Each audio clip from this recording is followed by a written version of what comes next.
Are के चौधरी जी हमारे podcast में आए थे, तो मैंने उनसे पूछा कि आपको कौशल किशोर जी कैसे लगते हैं। तो बोले व्यक्तिगत रूप से तो मैं बहुत अच्छे लगते हैं, लेकिन उन्होंने पार्टी गलत चुन ली है।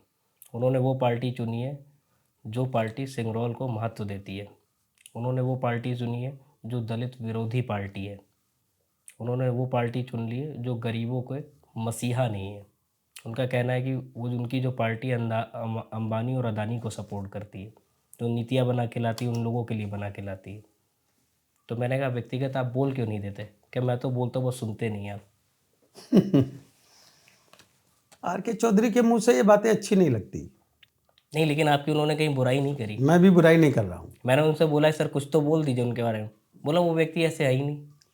मैं उनकी बुराई नहीं कर रहा हूँ, हम्म, लेकिन जिस पार्टी की बुराई की उन्होंने 2002 में उसी भारतीय जनता पार्टी की सपोर्ट से वो निर्दलीय चुनाव जीत के आए थे।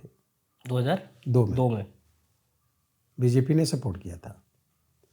और 2017 में भारतीय जनता पार्टी के सपोर्ट से चुनाव लड़े थे मोहनलालगंज में एमएलए का।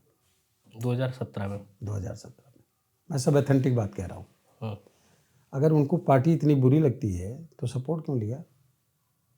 2002 में मैं निर्दलीय मलियाबाद से जीता था, वो निर्दलीय वहाँ से लड़े थे BS4 से और बीजेपी का सपोर्ट लिए थे। 2017 में भी उन्होंने बीजेपी का सपोर्ट लिया था। 2022 में बीजेपी का 22 में नहीं 2017 में उन्होंने सपोर्ट लिया था और मेरे यहाँ पत्नी जयदेवी जी मलियाबाद से बीजेपी से लड़ी थी। रही बीजेपी की बात, जो कहते हैं वो जो सिंगरौल की बात करते हैं वो न्याय देने की बात है। वो कह रहे वो राजदंड उससे दिया वो राजदंड नहीं है, हम्म, वो गलत बात कर दंड रहे हैं। देने का काम करता है। दंड कह रहे संसद में संविधान की जरूरत है कि सिंगरौल की संविधान, जरूरत है? संसद संविधान से ही चलती है और संविधान की एक नहीं तमाम प्रतियां संविधान के अंदर रहती हैं। अब तक की चली आ रही संविधान के अंदर ही रहती हैं। और मानी आर के चौधरी जी तो पहली बार पार्लियामेंट गए हैं चुनाव जीत करके।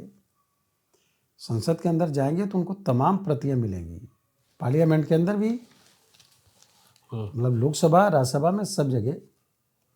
और माननीय मोदी जी जब भी आते हैं, उसमें सदन का शुरू होता है तो पहले जाकर के वो संविधान पे अपना मस्तक नवाते हैं, उसके बाद पार्लियामेंट की शुरुआत करते हैं।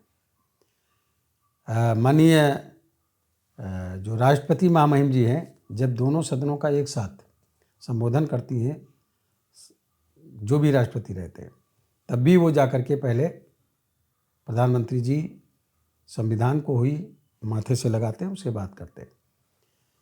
वो दरअसल में विवादों में अपने को खड़ा करने का प्रयास करते हैं।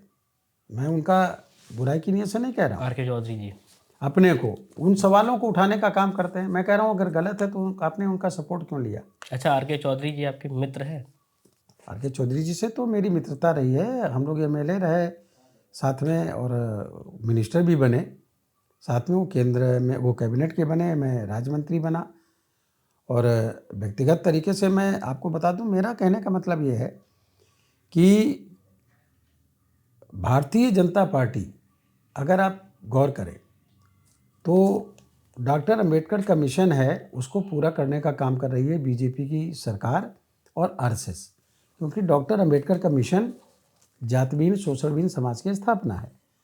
आरएसएस ने तय किया कि हम जाति सूचक टाइटल नहीं लगाएंगे। कोई भी आरएसएस का जो मानता है, आरएसएस यानी के परिवार से, विचार परिवार से जो जुड़ गया, अपने साथ जाति सूचक टाइटल नहीं लगाएगा। आरएसएस पे तो बहुत ज़्यादा वो खफा थे।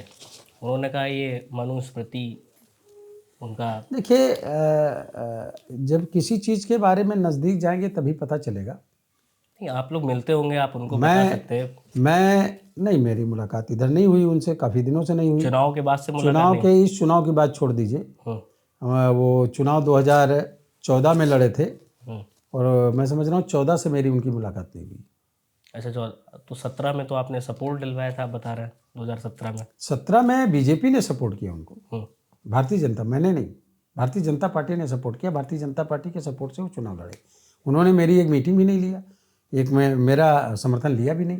व्यक्तिगत तरीके से मुझे उन्होंने कभी कहा भी नहीं और पार्टी ने भी नहीं लगाया, उनके लोगों ने भी नहीं कहा कि समर्थन में कोई मीटिंग कर दीजिए या आ जाइए। उन्होंने बुलाया भी नहीं, तो बगैर बुलाए मैं गया भी नहीं।